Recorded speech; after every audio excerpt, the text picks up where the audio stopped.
Grabe mukbang niya, oh. Isang sako talaga, oh.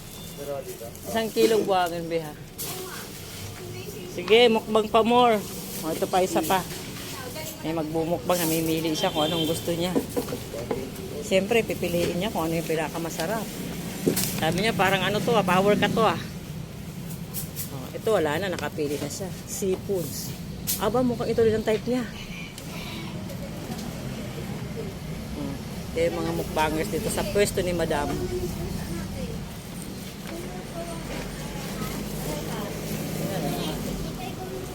Oh, ikaw naman daw. Sige, palitan mo na, mukbang na rin. Bakit nawala na naman? Hindi ko.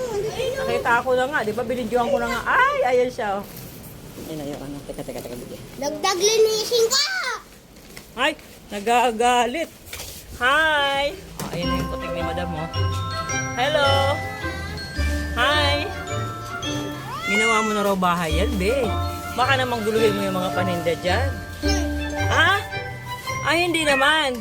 Hindi naman daw, eh.